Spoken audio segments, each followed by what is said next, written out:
President Trump has just signed the Epstein Files Transparency Act. It's official. The Epstein Files will be released. And within minutes of that announcement, Trump declared the entire scandal the latest hoax that will backfire on the Democrats. But here is where the story blows wide open. Pam Bondi, who once insisted no third parties were tied to Epstein, is now saying new information, additional information has changed her entire outlook. The goalposts are moving, the story keeps shifting, and someone somewhere is protecting someone. Let's start with the president's statement he posted on his Truth Social after signing the act. Jeffrey Epstein, who was charged by the Trump Justice Department in 2019, not the Democrats, was a lifelong Democrat, donated thousands of dollars to Democrat politicians, and was deeply associated with many well-known Democrat figures, such as Bill Clinton, who traveled on his plane 26 times, Larry Summers, who just resigned from my boards,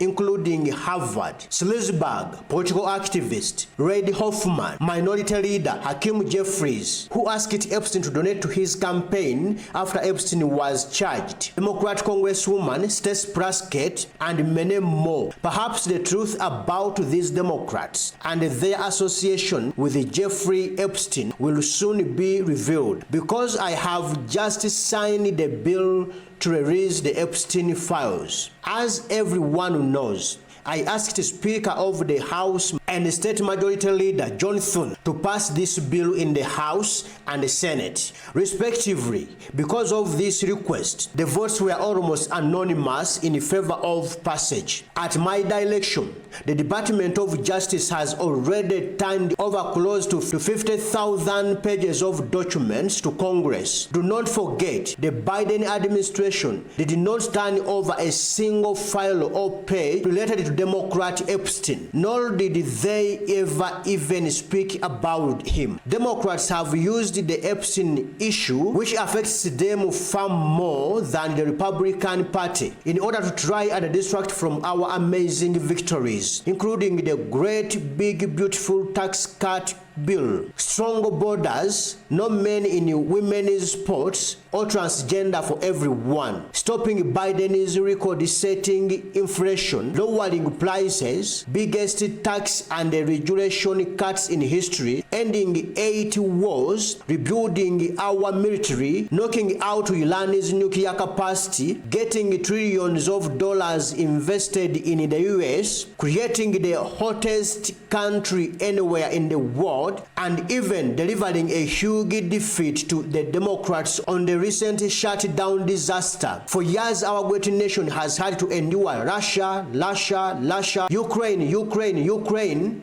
impeachment hoax, and many other Democrat-created witch hunts and scams, all of which has been so terrible and divisive for our country, and have been done to confuse, deflect, and distract from the great job that Republicans and the Trump administration are doing. This last hoax will backfire on the Democrats, just as all of the rest have. Thank you for your attention to this matter.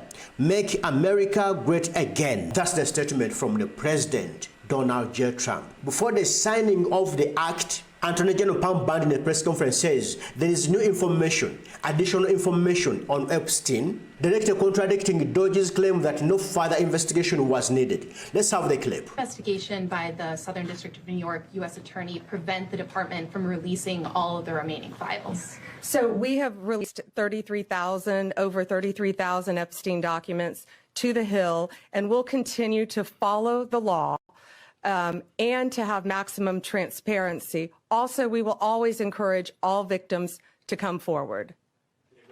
What are the next steps, Madam Attorney General, for the DOJ regarding what we assume President Trump will sign into law with the Epstein files? Is this going to be on the Justice Department website? What are you doing here over the next 30 days as we understand it? We will continue to follow the law with maximum transparency while protecting victims.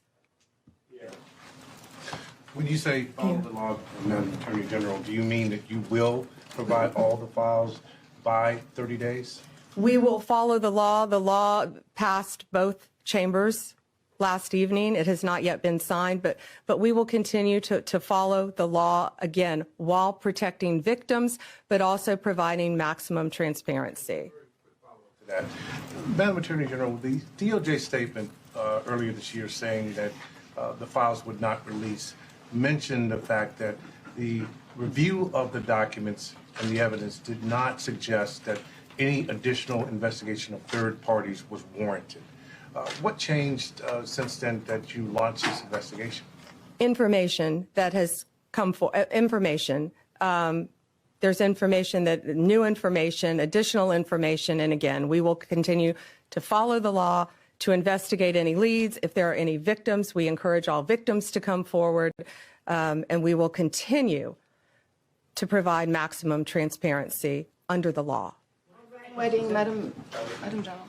On Ryan Wedding, you mentioned.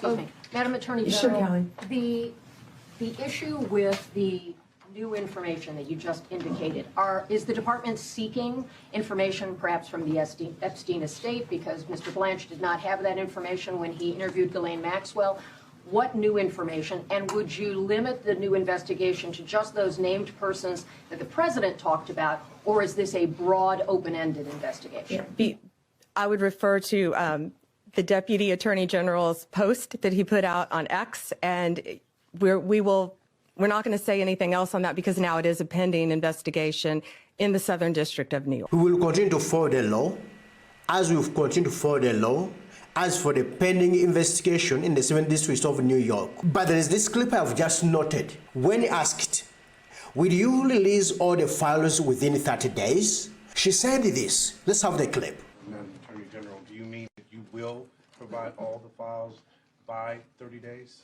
We will follow the law. The law passed both chambers last evening. It has not yet been signed, but we will continue to follow the law, again, while protecting victims, but also providing maximum transparency. Madam Attorney General, the DOJ statement earlier this year saying that the files would not release mentioned the fact that the review of the documents and the evidence did not suggest that any additional investigation of third parties was warranted. What changed since then that you launched this investigation? Information that has come for information. There's information that new information, additional information, and again, we will continue to follow the law, to investigate any leads. If there are any victims, we encourage all victims to come forward, and we will continue to provide maximum transparency under the law. We will follow the law, new information, and maximum transparency under the law. Now the Epstein Transparency Act is signed, and the president is calling it the latest hoax by Democrats. It's going to backfire. But again, all along the president has been saying the same word, the same statement, that the Epstein fileries is a hoax by Democrats. Let's first have this clip. I believe that many of the people some of the people that we mentioned are being looked at very seriously for their relationship to Jeffrey Epstein, but they were with him all the time. I wasn't at all. And we'll see what happens. What I just don't want Epstein to do is detract from the great success of the Republican Party, including the fact that the Democrats are totally blamed for the shutdown. You know, they cost our country hundreds of billions of dollars with that, at a lot of inconvenience. So I'm for I don't. They can do whatever they want. We'll give them everything. Sure, I would. Let the Senate look at it. Let anybody look at it. But don't talk about it too much because honestly, I don't want to take it away from us. It's really a Democrat problem. The Democrats were Epstein's friends, all of them, and it's a hoax. The whole thing is a hoax, and I don't want to take it away from really the greatness of what the Republican Party has accomplished over the last period of time. Yeah, Jeffrey Epstein was a Democrat. He donated thousands and thousands of dollars to Democratic politicians.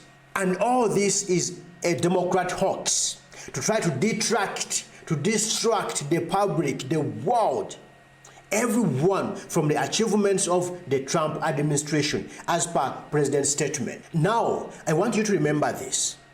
Pam Bondi said Epstein files were on her desk. right? Bondi and Patel released the phase 1 of Epstein files, and the president has just said the files were a hoax. And he has been saying it all along. Then Bondi said there never were any files. And Speaker of the House, Michael Johnson, says they are a national security risk. Let's have this clip. Number 5, national security concerns, okay? The discharge requires the Attorney General to release within 30 days, quote, classified information to the maximum extent possible.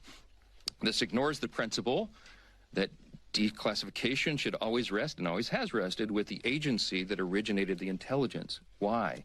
So that they can protect their critical sources and methods. It is incredibly dangerous to demand that officials or employees of the DOJ declassify materials that originated in other agencies, in intelligence agencies. Then this one, Congressman Robert Garcia says, the Oversight Committee's subpoena of the Epstein files requires the DOJ to turn over documents regardless of any federal investigations. Let's have this clip. In the law that was passed in the Connor and Massey bill, there is a provision in there that essentially speaks to that the Department of Justice is able to possibly withhold some materials if there is an ongoing federal investigation. This has been discussed at length, and so folks are worried, is Pam Bondi, is Donald Trump, are they launching an investigation, particularly this one against Democrats, to use it as a way to stop the release of the files and of this bill? And that is a critical concern. What has not been discussed in the last few days, and we've been focused on this bill, I want to remind the Attorney General and the public that our subpoena does not have that language. And so if the Attorney General wants to use her sham investigation in the Southern District of New York to withhold evidence and documents on the bill that the president will hopefully just about to sign, she can't do the same for our subpoena. She is still legally obligated, regardless of any investigation, to produce every single document, photo, video, or material that she has in her possession of the DOJ to the Oversight Committee. That's something that we have not talked about a lot in the last few days because our focus is on this bill. But you can believe that in the next few days and weeks ahead, we're going to remind the DOJ that her investigation she might try to use to stop the effort in the full House, she can't use that to stop the effort we have in the Oversight Committee. All that was before the signing of the Epstein Files Transparency Act. Now that the Epstein Transparency Act has been signed by the president himself, hope this question will be addressed from Tucker Carlson, where Tucker Carlson goes off on Pam Bondi's handling of Epstein files, asking, thousands of children were raped. Where are the rapists? Why are they not in jail? Let's have the clip. But how can you say that thousands of children were raped, but I'm not going to find out who raped them? Yeah. How can you say that? I agree completely. They said that. By the way, when Pam Bondi went on television and said, I have a videotape of kids getting abused, I followed this case closely, and I know a lot of the people involved, as I've told you. Mm-hmm. I had no idea. I didn't know that. Really? Thousands of children got raped? Yeah. Who raped them? Where are the rapists? Like, why aren't they in jail? What? This is the Department of Justice. Yes. Yes. That is so crazy. This is honestly one of the craziest things I've ever seen in my entire life.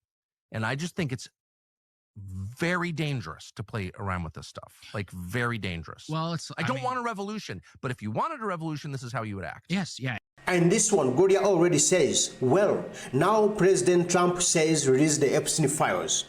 But guess what? They don't have to take a vote at all.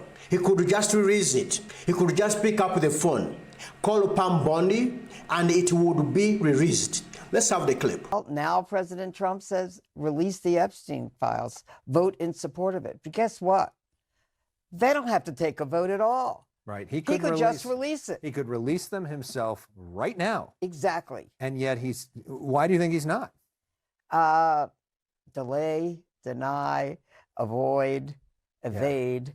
Yeah. We don't know, but I can't read his mind. I want to thank him for saying, Republicans, you can support this release of the files. However, he could just pick up the phone, call Pam Bondi, Department of Justice right now, and it would be released. Yeah.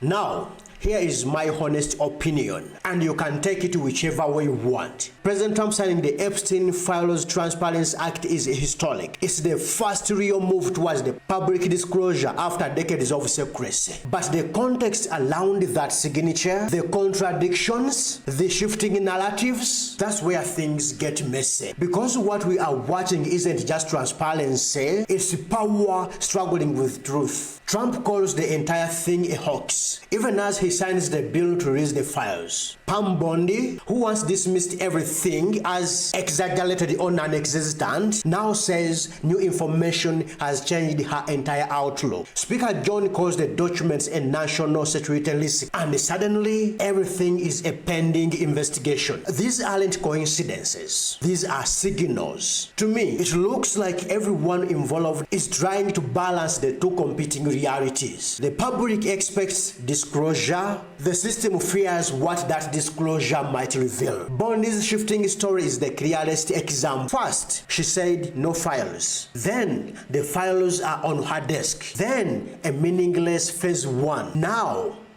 additional information and a brand new Southern District of New York investigation. I'm sorry, but when the narrative changes this dramatically, it's not because the evidence magically changed. It's because the political cost of maintaining the old story became too high. And yes, when Newsom mocked her with that nickname, it was obviously a political trash talk. But the reason it stuck is because her actions did come across as protective of certain interests. Whether deliberate or not, her public stance consistently minimized scrutiny of anyone beyond Epstein himself. That's just objectively true. There's the national security angle. That's the biggest red flag of them all. If these files were harmless, nobody will be invoking national security. That excuse is almost always used when the information threatens people with real institutional power, not random nobodies. And then, right as pressure spikes, Bondi and Patel roll out a massive new criminal case against a fugitive narco kingpin. Important case. Absolutely, but the timing is impossible to ignore. And in this clip, the Attorney General Pam Bondi says it's no bother Ryan James' wedding of tracking down and posting photos on a Canadian website called Data News of Witness, facilitated his mother in Medellin, Colombia, before he could testify against wedding. Let's have the clip. And violent drug trafficking organizations in this world. He is currently the largest distributor of cocaine in Canada. Wedding collaborates closely with the Sinaloa cartel, a foreign terrorist organization, to flood not only American but also Canadian communities with cocaine coming from Colombia. His organization is responsible for importing approximately 60 metric tons of cocaine a year into Los Angeles via semi-trucks from Mexico. To put that in perspective, 60 metric tons is approximately the weight of 40 standard cars. Imagine that. That's how much cocaine, the weight of 40 cars, he is bringing into our country a year. In the course of the investigation, more than 35 individuals have been indicted. Over 2,000 kilos and numerous weapons have been seized. Approximately $3.2 million in cryptocurrency has been recovered, and over $13 million in physical assets has been confiscated. Wedding is also accused of murdering a federal witness after he was indicted in 2024. He used a Canadian website called The Dirty News to post photographs of the witness and his wife in order to locate him, which ultimately succeeded.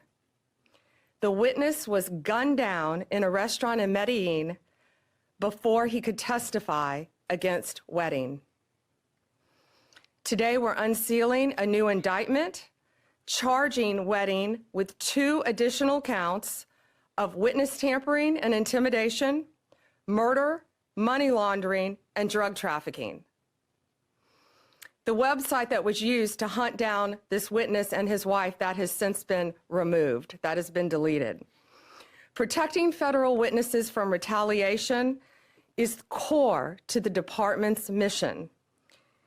It's about individual safety, but more, it's about protecting the rule of law itself.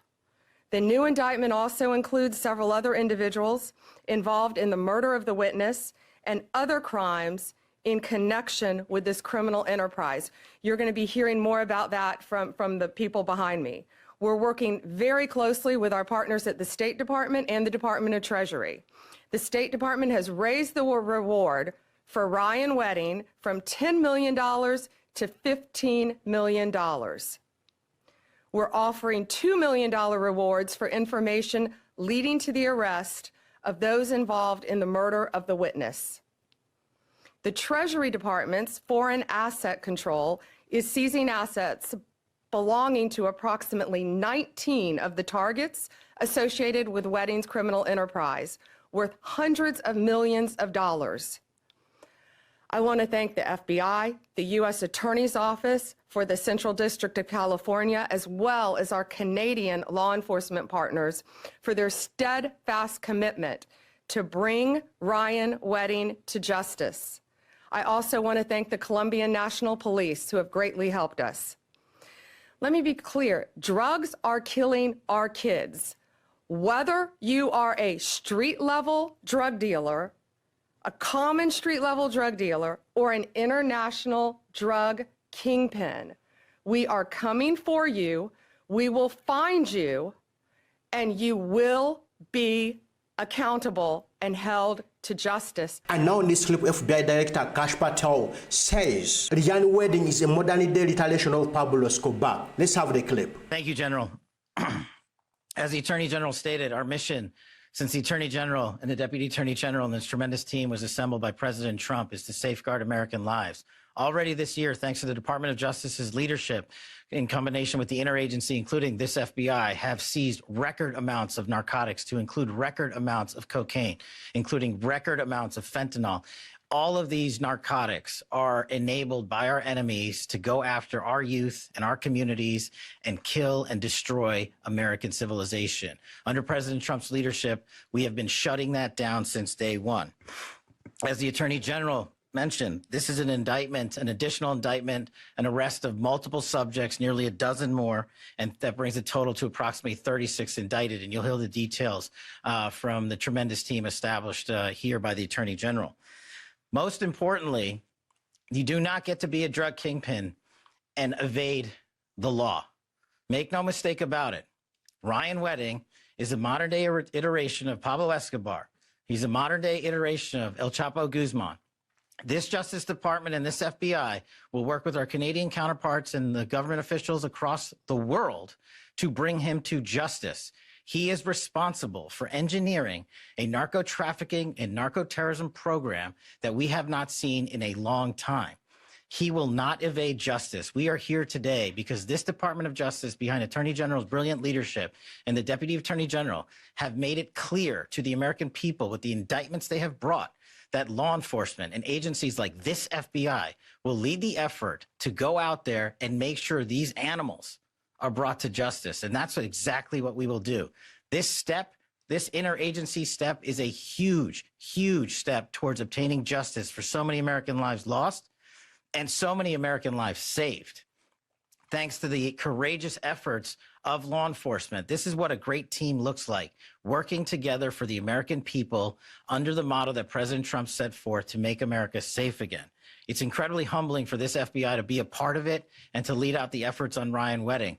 And for those of you out there that have any information on Ryan Wedding, now is the time to speak up. Now is the time to help us. This FBI has always engaged the public around the world for their assistance in bringing some of the world's most dangerous criminals and terrorists to justice. And we are doing so again today. He will not evade justice. He will not evade our capture. He will not evade arrest, and he will not evade prosecution. Because of the Attorney General's leadership here today, we are taking a huge step in that direction. And I'm honored to be a part of this FBI and leading its men and women in law enforcement on a daily basis. It's really one of the best things I've ever encountered. And the teamwork is something I just want to stress more than anything. Our federal, state, and local partners have bonded together like never before to bring you these results that we've talked about these last 8-9 months. And today is just yet another example of a historic achievement for the Trump administration in safeguarding American lives. That's a massive new criminal case, but the timing is impossible to ignore. That's where we are. I want you to remember, this happens every time the Epstein story hits up. Another headline, another villain, another spectacle, and suddenly the focus shifts away from the files again. So here is my view. Trump signing a bill is a step forward, but whether this ends with a real transparency or another tightly managed, politically calculated release will depend entirely on what he and Bondi decides in the next 30 days. Because make no mistake, they can release everything right now. No Senate vote needed, no committee, no excuses, and until they choose full transparency, the contradictions, the reblends, the sudden new information, and the constant shifting of the goalposts will continue to look less like a justice and more like self-preservation.